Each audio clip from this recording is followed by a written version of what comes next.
All right, man. We got a very special guest. Long time coming. We've been trying to get the scheduling down for a long time. Yeah, but every time I'm busy because I really wanted to pop out to that event y'all did in Castle Road. Yeah. Yeah, I want to be there bad as hell. Facts. Well, you know. Yeah, there's a lot going on.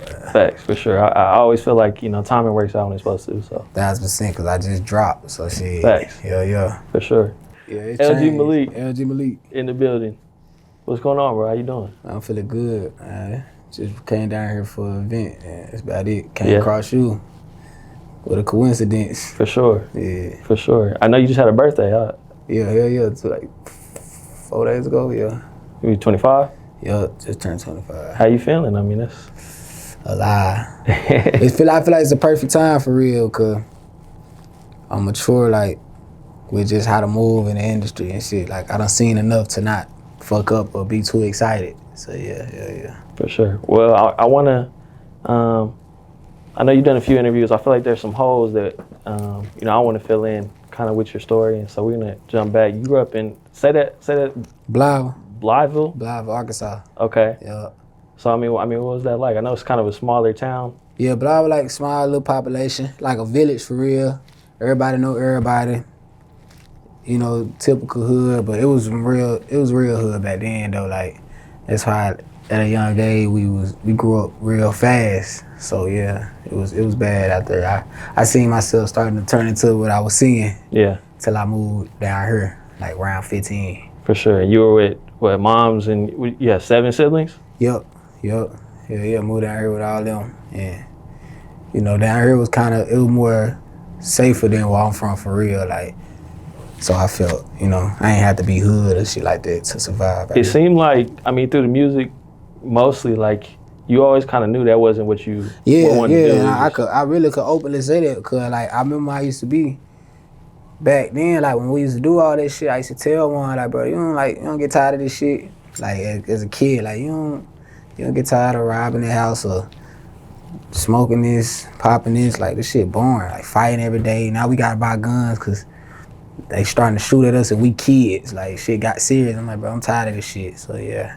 I been knew for sure that wasn't me. It's just what you seen growing up. Yeah. Yeah, you adapt, for real. Environment. Yep.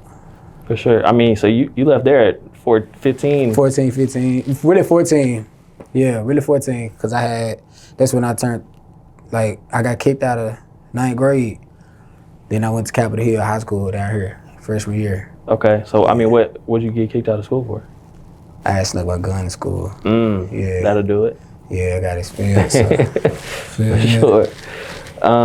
So that's what ended up, did you move out here with the whole family came, or you had some people out here? Nah, yeah, I had some family out here. Actually, they my dog right here. It's great. I knew he was gonna call while I'm in the interview. I ain't gonna answer. I'm telling him to hit him back. But yeah, I moved out here with my mama still there. I had like an auntie, and then that's when I met Shorty. He was like he the first person I ever met. But we was coming down here before then.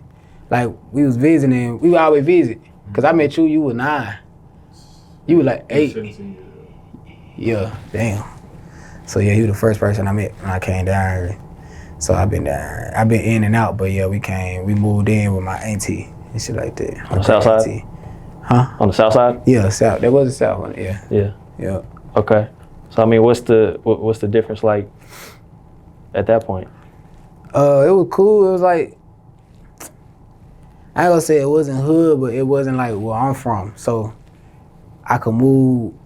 I could be a kid. That's the best way to explain. Like, I could really be a kid when I came down here. Like, I could really, and I feel like that's how my music had got not so far from like all the street shit, and that's how I was able to explore different styles and shit without, being judged. For sure. Because you were making music already in Arkansas, right? Yeah. Okay. I mean, how old were you the first time you like made a song? The first time I made a song, I had to be like 6, 7. But when I first recorded myself, I was like 11. But when I first dropped the song, put it out, I was 13. Okay. Yeah. So I mean, were you good, or like some people just got it naturally, or? Nah, I was around people like that was into it. So I was always that little nigga in the back that just watch them like do everything, and then cause I used to sing back then for real. Like I wasn't even a rapper for real. I just had a high pitched voice. I could hit the high notes, so everybody wanted me to sing on their song.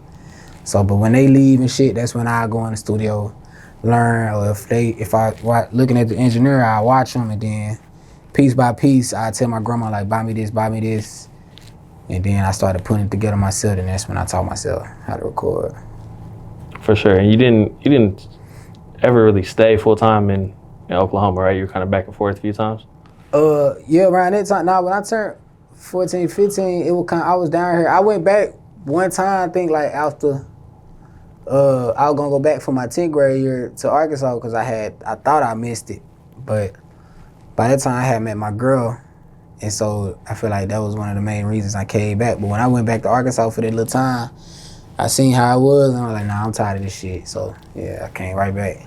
For sure. And went all the way through school here? Yeah, I graduated everything. Okay. Yeah. For sure. So, I mean, what's the music like in high school? You know that? Hell yeah. That's one thing I talked to a lot of people from here about. That wasn't I feel like it's cool now. Like the young kids want to be rappers, but it wasn't when we were in high school. It wasn't the shit. Like when nobody recording, like wasn't nobody recording. Did nobody know how to put no song on the track or nothing. Like I was literally the only rapper in school for real. Like I was the only rapper in school until I went to Emerson and shit. But like 9th grade, 10th grade, I was on them SoundCloud days where it was like, well, nobody doing it. So that was lit. I make songs. Like I said, I was on some singing shit, and I had like all the girls singing the song. I had my homies rapping the rap shit. Even the teachers were singing my shit. So yeah. Kind of helped you stand out, I guess. SoundCloud days. SoundCloud. Shout out SoundCloud too. Y'all see I wear y'all shit. I didn't even pick that. He does have a SoundCloud. Yeah, they gifted me this. I said, I gotta bring them up. For They're sure. definitely a part of this journey. For sure. Yeah, I mean, that's where I first started listening to you on. What was that? It was like a 3-song EP, like a Red and 100 Days. 100 Days. Yeah. Facts. Yeah, damn. That was the first thing I ever heard from you, but I think that was only on SoundCloud. At first, yeah. Then we got it on our platforms. Okay, so I mean, at what point is it kind of start to pick up, even like locally, like where like you said, teachers and people around school and stuff are knowing you? Is it that pretty quick or? Nah, it was a process. I think it took a little minute for real. It was just because I ain't give a fuck if anybody really listened to it. It was more so I like my music. I feel like that's all that mattered. But it took a long time, like, and then like it really kicked up around probably when I stayed with Bob and them. That was like I went in school. It kicked up like kind of after school for real, like at the end of my school years. That's when it really, really kicked up. But I had dropped this song called Sideline in high school, and that's when everybody started to know, like, okay, Malique. And at that time, Malique, I had just made that my rap name for real, and I wasn't even used to the name yet. Yeah. Okay, for sure. So through that whole time, you kind of had like crazy shit going on life-wise. Yeah, hell yeah. Throughout all that, I just never stopped making music because we were homeless. We got homeless like right around the time I was in school. I was in 11th grade. We got homeless and they took me in. So Shorty, Mama Shirley took me in, and I was staying with them, and we'll make music every day. Like me and Shorty, we had, cause I showed them how to record. I showed y'all like that shit. Yeah. So we would freestyle. I swear to God, like 6-7 hours a day, nonstop. He wouldn't let me stop freestyling, like real life.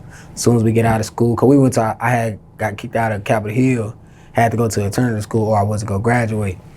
So we were just sitting in the crib freestyling when we get out of school all day long. But yeah, we was homeless around that time. What'd you get kicked out of Capitol Hill for? I kept missing. Just attendance. Yeah, I was hanging around.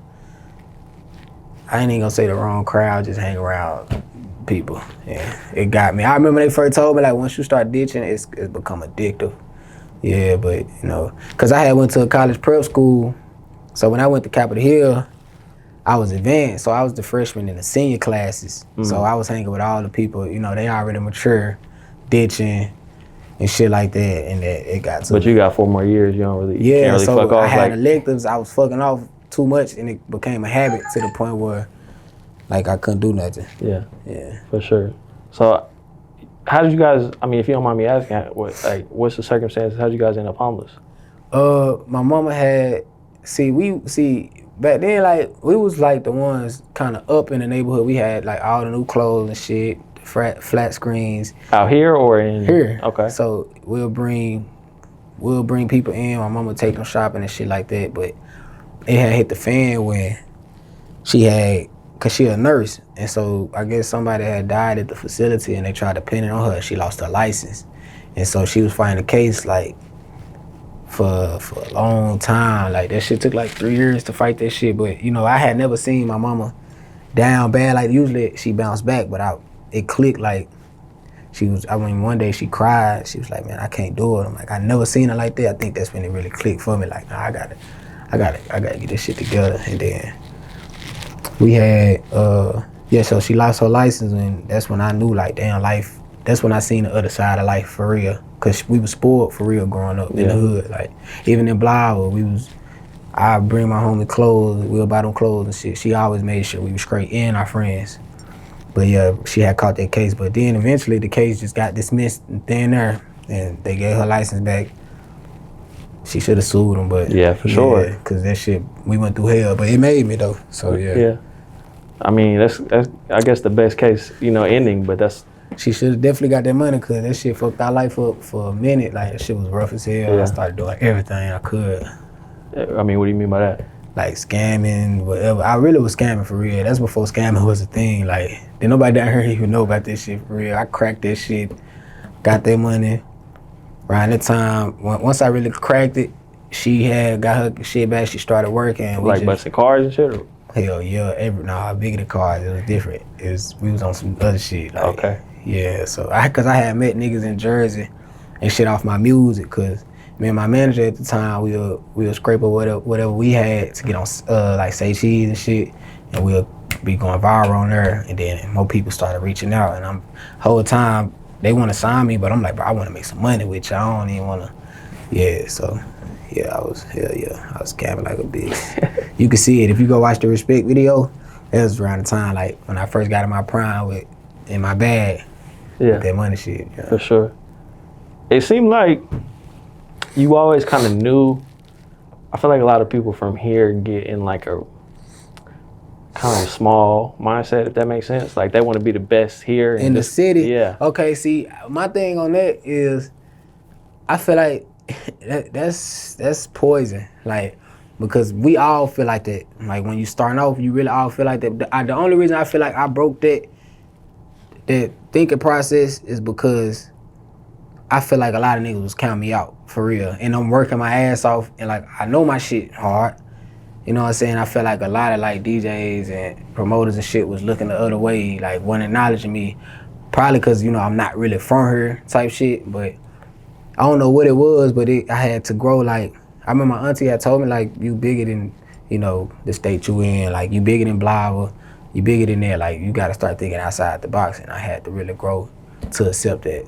So yeah, a lot of niggas do get stuck in that shit because at the end of the day, like our brain, the way we think, when we think about achieving something, we think about the people we know. You know what I'm saying? We only think about the people we aware of and one of their reactions and, shit like that, they validation. Right. But I broke that shit. Like, I don't care no more. Yeah, I mean, from the time I was aware of you, it never seemed like you gave a fuck about. Not that you. I did. But you know what I mean? Like I did. I just didn't start working. Cause around that time, like the rappers that it was like back then, I feel like it was more rappers like that was more up, so like had motion for real. So yeah, it was. When you say back then, like what, like 2018? Yeah, like that's when like his old P.O.P. and 7, like that's when they was coming up. His old selling out shows, shit like that. Like I had real competition, like yeah. But I fuck with them though. For sure.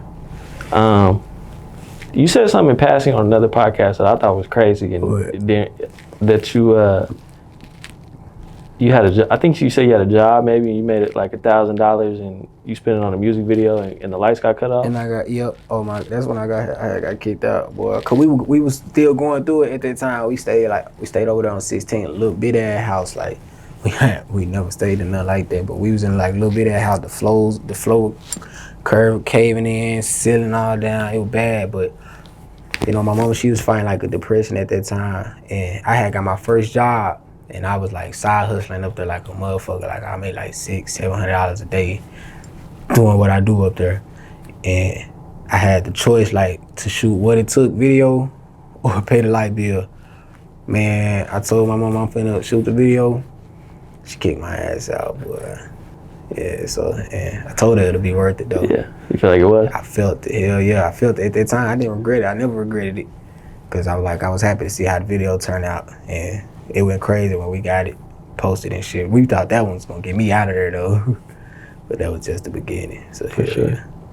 So at what point did shit kind of start picking up like a little on a bigger level, you know what I mean? Like I would say recently. I feel like that's gonna always change for real. You gotta be more specific. I mean, there's levels, but you know what I mean? Like at what point do people from, you know, you said people was reaching out to you from like New Jersey you were getting locked in with, and I know you signed a deal like a long time ago, right? Like yeah, Def Jam like 2-3 years ago. You were in a deal before that though, right? To a production company. Okay. Def Jam was my first deal, and then like I just deal. signed to Warner. Yeah. Okay. So it started picking up. I just kept going. I can't really say like what song was it. I just felt like my work ethic was. I just kept going, like, cause I ain't had like no big song or nothing like that. You know what I'm saying? It was just somebody who seen me, like Tunja seen that, you know, I'm a worker and I believe in my shit. He liked what I had going. I feel like. So that's when it really okay. So how old were you when I guess what year was it when the production deal came? The production deal, I had to be like 19, 20.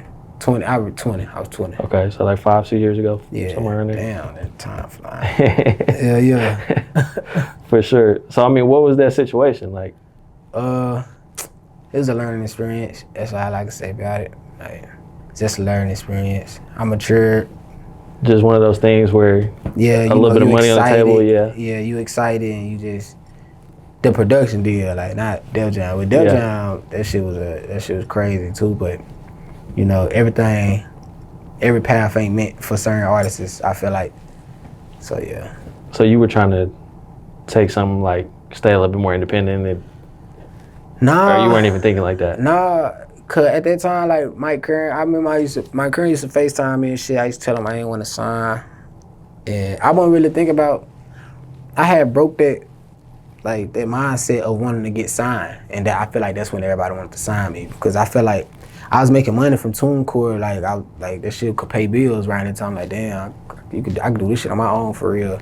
But then like I just learned like it's certain things labels could do that we really can't, and it really costs a lot of money, you know, to go far. So yeah, that shit was crazy though. For sure. So I guess shortly after that, like that's when labels started calling. Yup, right when I accepted that mindset, yeah, they started hitting me left to right. But Def Jam had caught my attention, and that was a learning experience itself. But at that time, I was off a highlight.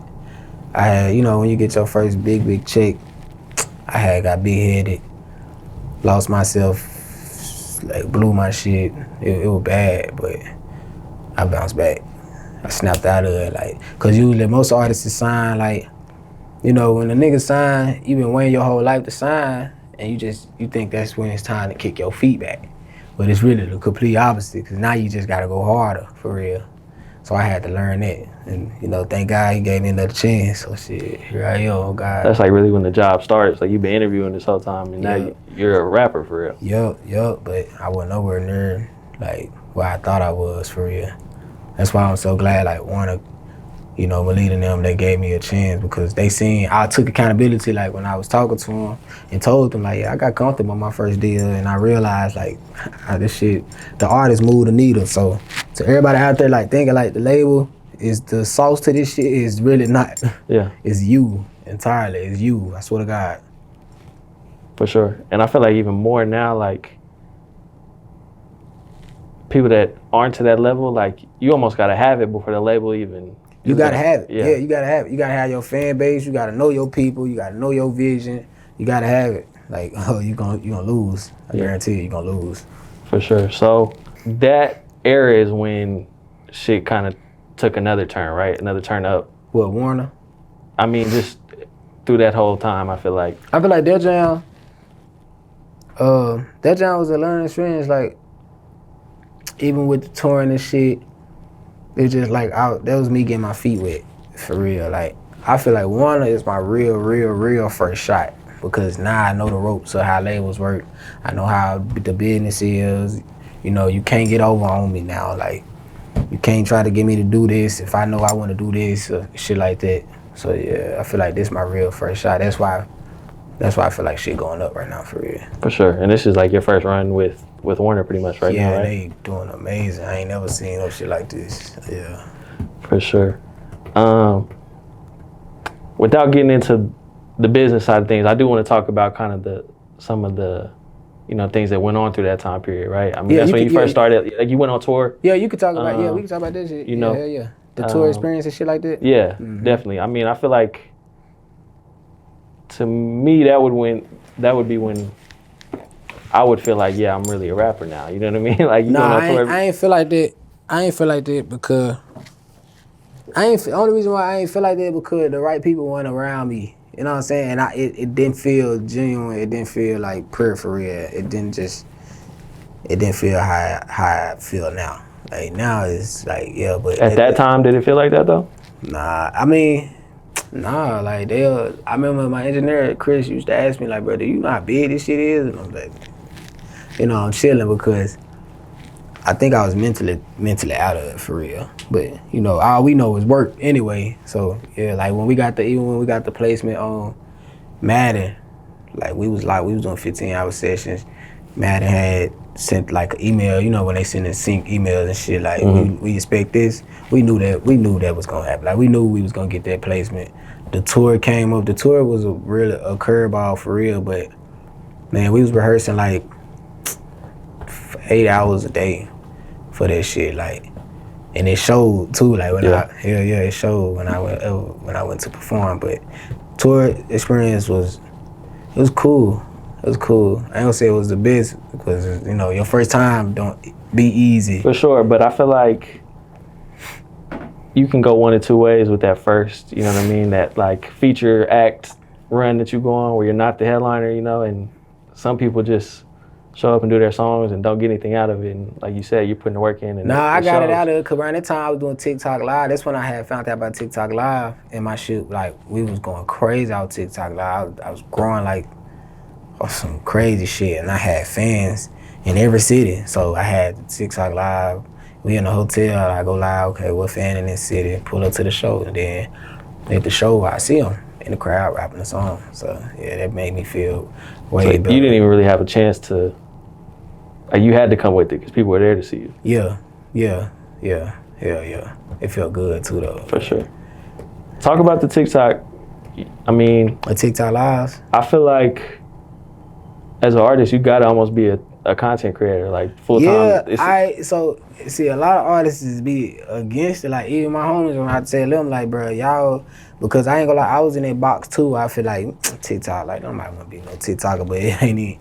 It's about you and how you want to be seen. Like, when I do TikTok Live, like, I don't necessarily, like, because back then I used to think TikTok was corny for real, but it's like, it's what you do on it. Thanks. But nowadays, you definitely got to be a content creator, cause that's how I grew my account so crazy. Like, you gotta think about how to catch people. It's marketing at the end of the day. Like, talent play a big part, but I think marketing really take over about the industry for real. Because if you can't figure that out, then you're really not an asset, because that's how you sell yourself. You got to be able to get to the people. Yeah, that's how you sell yourself. If you're not selling yourself, then you're of no value. It don't matter how good you are. But TikTok, yeah, that's how I went. That shit revamped my whole career for real. That's how I built my community up. Start learning people. That's how they got to know me as a person. Yeah, I love TikTok. That's like my number one go-to for real. I still do TikTok Lives. For sure. I mean, I think you've ended up putting out a lot of songs that you've made on there, right? Yeah. So around that time, like, I was getting shelved at the label. Like, they wouldn't let me drop. And that's Def Jam, you saying? I just couldn't drop. So okay. then Man, I had to figure out like how to keep my fans fed. You know, 'cause I feel like most artists, like even when I talk to a couple artists that I see in the position they in, they'll applaud me and say like, man, you know, I should have did that because the fans come first. Like it don't matter what you going through, you can't leave them hanging. Right. That's how I felt. So that's when I created that channel. My homie Buzz gave me the idea to make a channel, an Instagram channel with the community. We started building this shit up, and I tell them if you want this song, go here. I gave them at least like 10 unreleased to keep them fed. So that's how by the time I couldn't, bro, it almost been a year since I had just dropped. 7 years before that, like it was that. Like my shit was supposed to be cold, but I ain't allowed it to happen. I was really relentless when it came to it. And that's why they appreciate me. Yeah. For sure. So let's get into the the thing on TikTok that's going insane right now, the 7 years song. Yeah, this shit crazy. And what's crazy is like, I feel like you could have thrown it out, you know what I mean? And on SoundCloud or unreleased, you know what I mean, in April or May or whatever. But just talk about the whole like evolution of it. I mean, first off, like what about that song made you wanna Somebody had gave me the idea to do the song. Like when I was going through that shit, man, I'm telling you, like, bro, cause at the top of this year, I'm gonna be vulnerable. Like when I figured out like the business wasn't right and shit, and I realized like a lot of shit wasn't making sense, I was like, me and my girl, we was on the verge of like being homeless again at the top of this year. And so like my back was to the wall for real, but I still show up on the lives every day. Like you couldn't tell he didn't know. Like we'll be in the studio every day on Discord that you would never know like what I'm going through. But man, we was a knock away from getting our shit put on the curb. Like we really got to the what's this shit called? The real possession or something, like when the sheriff got a knock on your door. That like eviction? Yeah, like eviction. We already passed the court. Like they were supposed to come put our shit out on the curb for real, and then around that time somebody gave me an idea to do 7 years. Man, I played the song, the original. And I'm like, man, I really do love this song. Then I heard my voice on there instantly. I hopped right up like, man, I'm finna make this shit. When I was making it, bro, God had gave me a sign, like it's certain signs that I've been seeing since I was growing up. And I just knew like, cause I was finna be like, man, I don't wanna make this shit. But then I got that sign, I finished it, my skin was crawling. I'm like, yeah, that's it. Like, I knew right then and there, like, yeah, this bitch gonna go crazy. I brought my girl in to listen to it. She busted out in tears. I said, yeah, this it right here. And then like, so I got a fan named Jordan. Shout out Jordan, bro. LG Jordan. He make a fan account page, and he posts all my live. He don't miss a live from the time I started. He don't miss one. He posts them all. Then we woke up the next day. My girl was like, damn, Jordan posted on your fan account, it got 500,000 views. I'm like, what? But that video that got 500,000 views was like a reply to a comment. So the real video was even crazier. And I was like, oh no, we gotta drop that hoe. I remember my girl, we were jumping like, nah, we gotta drop that hoe. We dropped it. It wasn't doing nothing at first. It was just, all right, I'm like, man, damn. Then like an hour, 100, 200, 300. Like the likes started going up 10, 20, 30. Then shit hit 1 million. Then I think I had caught it like when it was at 200. I dropped it on YouTube. I made the cover, dropped it on YouTube right then and there. And man, that shit was crazy. I posted it on Instagram. I had every rapper. I had Ace under there, Busy Bones, YTB Fat, Rick City, every OMBPs and everybody like got to sharing that whole, you know, I was nervous with the song because it's different. Yeah, for sure. Yeah, but they respected it, and that shit, I knew that shit was gonna go crazy. But even when to get Lucas on it, that wasn't the plan. Like that was not the plan for real. Like we just wanted to get the song cleared. Yeah. That was on them.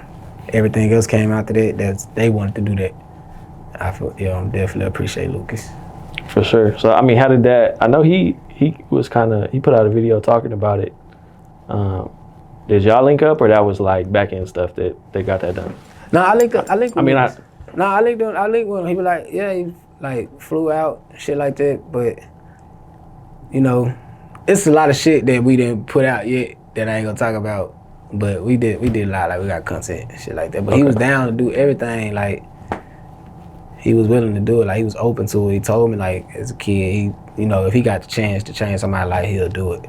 So yeah, I respect That's dope, cause I feel like, and I mean, you've even, you know, seen it firsthand, like getting a feature or getting something clear doesn't necessarily mean that you know, original artist is gonna get behind it. And yeah, it's different. Yeah, it's different. Like, you know, even my, yeah, bro, like I ain't gonna speak on it, but yeah, Lucas, I fuck with Lucas. Like, it teach me the type of person to be for real. Like, and I know what type of person not to be just because of my experiences.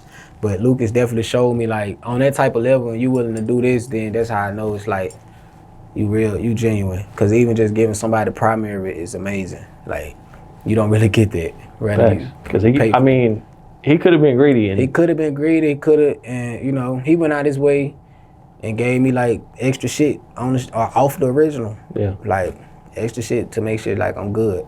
So yeah, I appreciate it. You said he gave you some shit off the original? Yeah, like extra percentages off his hit. Like that's his biggest song, and he felt like doing it for me. That's crazy. Yeah. I mean, I'm sure the streaming has, you know, picked back up a little bit different now since. I mean, I don't want to speak on it, but I feel like because it's kind of a trend, people like remaking, you know, old songs. Yeah. And I feel like it kind of revitalizes the original song. Hell yeah. I know that shit gotta be going up. Cause I know what my shit doing today. So I ain't never seen nothing like that. Till to this day, I be checking my monthly listener like, damn. But I started off before I dropped that shit with him, bro, it was like at 60K monthly listeners, bro. Man, 400,000, like finna be at 400,000 now, bro. So it's crazy. And that's just Spotify, right? That's just Spotify. On Apple Music, that shit is out the park. Like, yeah, Apple Music, I think I was doing around like 97. Now they shit like 500. That's a whole different level. For sure. What do you feel like it is about? Because like I said, a lot of people doing that right now, like flipping old songs and. I don't know. Shit, I don't know. I do remixes though. Like I've been doing remixes since high school. Like I remixed that thing for you. It went viral on TikTok before. That what happened to Virgil, I remixed that. Like I just do it's just art to me. I ain't really doing it to get something out of it. I just, you know what I'm saying, just cause I like the song and it's just art. Like, but other artists, I don't know, I really don't listen to other people. I was talking something more like with the fans. Like I feel like people, they love that, like they love it. Yeah. I feel like because they might like a song, but you know, they'll want to hear their favorite artist on it. You know, what will my favorite artist do to this beat? So I think that's what it, cause I know how I am, like when Lil Wayne remix shit. I was about to say, I know you're a big Wayne fan. Hell yeah, like when Lil Wayne remix something, like I play that. Like, I don't play the original shit no more, like he done took it. Yeah. So yeah, I get what you're saying. It's definitely the artist's favorite. Hell sure. Yeah.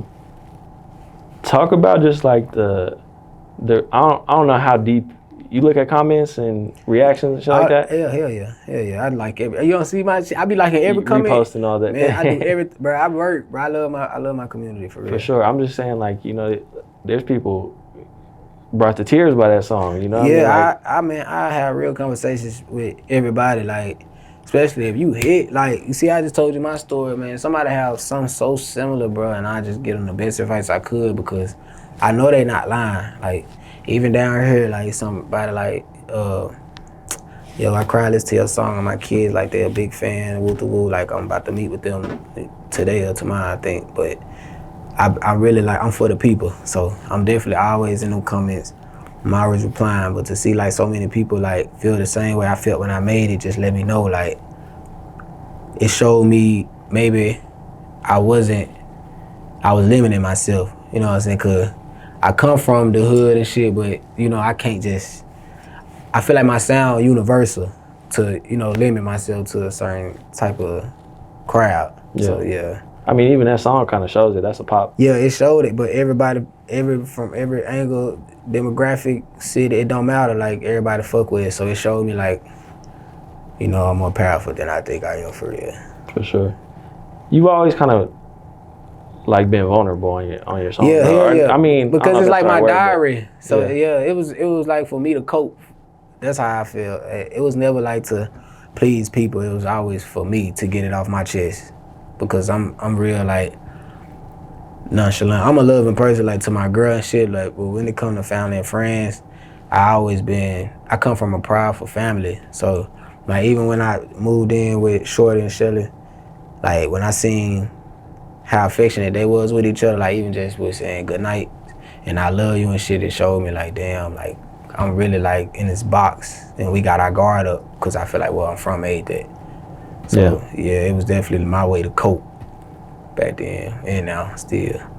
For sure. Does the kind of reception make you want to, like, you got thoughts of branching out more, like getting outside of hip hop a little bit more? I mean, what do Hell yeah. You seen I had remixed Sabrina Carpenter. I missed it. What song you do? That please. Hell yeah. And we do country songs. I was gonna say, I know you like country, right? Hell yeah. We do. Yeah, I do all. We got the Morgan record on the way. I want that shit. I want Post Malone. I want Teddy Swims. I want all that. You fuck with I might need to have that comment. You fuck with Bailey Zimmerman? Who is that? Yeah, I feel like that's the one you need for real. He got like I'll play you some shit when we get done. Yeah, you got to show me. You know who that is? I play religion. Facts. Religion. I got heard that.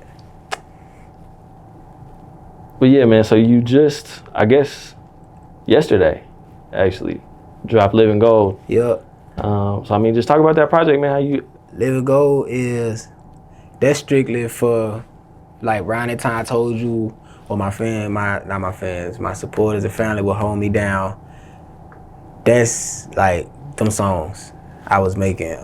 I added like 2 more new ones, but them the ones they been wanting that I didn't give up because I just wanted to wait for the right time. And so every song on there is handpicked by them. So that's they shit. It was specifically for them, and Malique gave me the idea, why not name it Living Gold, and I was like, you're right, because it is about my LG family. And that's why I feel like you can't get no negative feedback from something. Everybody want it. Yeah, so that shit was just about them. And that song, like that EP, it just shows, like, when you put your mind to something for real, you could do it. Like, cause I'm telling you, man, like, I was supposed to be on the curb. Me and my girl, we already had the buckets ready to go live in the car. We had the shit. We went about the storage units to get everything out. But yeah, so that Living Gold, yeah. Cause Living Gold, it, like, essentially means just a safe place. Because during that time, that's when I made it, when I was homeless and we was going through that shit. I made it so I could put myself in a safe place. It's like a delusional phrase. Like, you know what I'm saying? Dreaming big, basically. Yeah, that's what it was. So yeah, Living Gold, that shit mean a lot to me. It's an EP, but to me, it's more than an EP. Yeah. For sure. It's a couple of songs that I had questions about. Mama. Yeah, that's my shit. And that's a real recording. That's what I was going to ask. Is that I know you said your mom had made a YouTube video, right? She made a YouTube video. I was on tour. That's when I was on tour with Cap when I made the song, but my engineer Chris was like, bro, you should get a voicemail of your mama talking or something. I'm like, man, I got something, realer. So I went to the YouTube. That was my first time. She been telling me, she gonna post our journey, but I never went back and watched it ever. So when it was time to put it in the song, that was my first time ever watching it. So that shit broke my heart. But Chris put that shit together and it came out good. But that's really her, like, talking in the video. From that time? Yeah, it's like that was real. That was really happening at that time, and that's my favorite. I figure you can feel it. Either that or Mom's is a hell of an actor. Yeah, but nah, that shit real. She cause I'm gonna get the video and then I'm gonna put it, so people could see, like, this was really going on. You can see my baby brother in the back. He a kid. He don't know what's going on. Like, he's just playing around, but it's sad as hell. You can see the clothes in the back. Yeah. In the trunk and shit. Yeah. Damn. Yeah,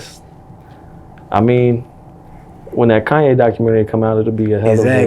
Exactly. That's exactly what I'm going for, some shit like that. Yeah, exactly, for sure. Like that. The other thing I feel like you talked about a lot, just kind of throughout the project, is like I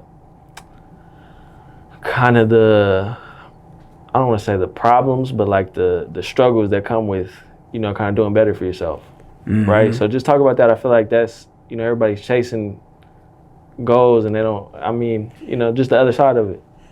See, everybody want it, but it's like, is you willing to do what it take for real? Like, whether that be sacrificing the fun, sleepless nights, and it sounds so cliche, but it's right. I swear to God, it's not an easy task to do, to be willing to discipline yourself to become better. Like, I know people just, I don't know how people look at it.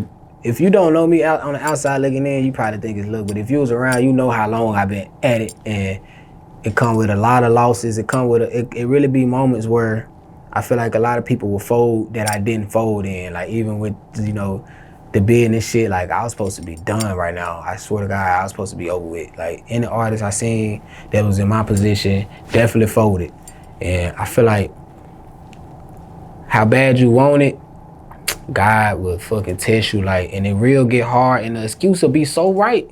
Like you'll have the best excuse to quit. Like I had every right to quit for real, but I feel like don't be the moments where if you take one more step, 3-4 more steps, you'll be right there. I feel like a lot of people break. Like I be hating people, like when I see people give up, they had a run and shit like that, it be breaking me because it's like, man, why you give up?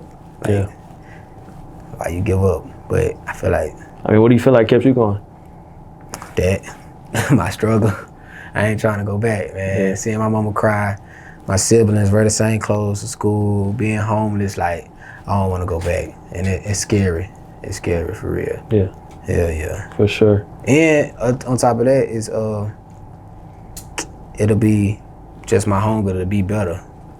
I feel like I just got the burning desire to just be better. I mean, I feel like between, I mean, some life shit and even there's been 3 or 4 business things that I know, like, could have just, that shit could have been the fuck it bro. moment, you know what I mean? That like, shit was supposed to break me, bro. I swear to God, like, anybody that was around doing any time I had made it through, man, they know, man, they'll tell me they proud of me every day, bro. Like, I swear to God, they know, like, man, I told y'all, like, I'm not ever gonna stop, ever. I don't give a fuck how bad it get. For sure. And even in the future, I know it's probably be another hiccup, but I ain't going. Yeah. For sure. One thing I wanted to ask you about, that if we need to cut it, we can, but the name change. Okay, so the name change, yeah, it was a business move somebody had did, and it worked out in my favor because I got tired of Malique Andrews, so it was too long, and it was a blessing in disguise at the time. You know, I was hurt because everybody knew me as Malique Andrews, but I really wasn't that far. I think I like it was 10, 12K. It wasn't really like far as I thought it was. But I feel like God did that for a reason. I got LG, my name was the best shit ever, because that's what I represent. But somebody had did a business move, trademark my shit, and I felt like it was me. Man. Yeah. I took your name out. Man, it's crazy. Man, I went through a lot, bro. For sure. I mean, you feel like you're in a position now where you kind of know. Oh yeah, you can't play with me now.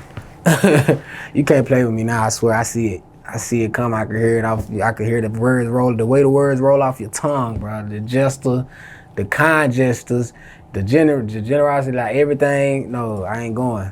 I know for sure. Is that real? Because I've heard stories of, like, you know, people go to a meeting with the label and they put the card down, and you know what I mean. They spent $5,000 on lunch, and that's your money, but they're not telling you that. Yep. That's real. It's real. That's real. You see my Gucci bag? I thought that was a gift. I thought my bag was a gift. They got you a present that you paid for. Yeah, it's my present. Yeah, it's my present. Yeah, hell yeah. It's real though. They'll play with you. You let them. I swear to God. Yeah. Especially if you don't know your shit. It's definitely real. For sure. So I mean, somebody that is maybe, you know, hasn't went through it firsthand, this get into that situation, what advice would you give them? I would give you, don't be too excited like I was and fuck up and slip, because it's not easy fighting that type of depression, you know, when your life is, especially if music is all you want to do and you know your life kind of depend on it, bro. Don't get the business right. Like, I know lawyers be expensive. I wish around that time ChatGPT was out, I would never ever went through no bullshit, like, cause lawyers cost too much. They don't break it down to you, and they just want the money too. So yeah, just, you know, it's ChatGPT out. Buy that $20 subscription, put that contract in that shit, and have it, and ask it all the questions you need, like down to the T, huh? Huh? I ain't sponsoring. This not a sponsor, but I got it. I got ChatGPT on standby off a button. Like that's how much I fuck with ChatGPT. But yeah, I say get your business right and don't go in there with the mindset like the label finna do it for you, because that's not the case, and they will not respect that ever, and they will not like you if you come in there and think you finna just throw everything on them. So yeah, and make them feel appreciated because they do work a lot, like non-stop. And you're not the only artist at the label they gotta focus on. So yeah, just make sure you got your business right and you keep your vision, you keep the same hustle that got you to get that deal. You gotta double it. You gotta go harder. Yeah. For sure. Well, I know you just dropped a project. I mean, is there anything on the way that we need to be looking forward to? Well, I'm trying to drop a deluxe like January, but I got like some big features that's coming up that's gonna shock the world. It ain't happened yet, but I see it coming together. Other than that, Live and Go out right now. Like, go get that shit crazy. To me, it's personally the best shit I ever dropped.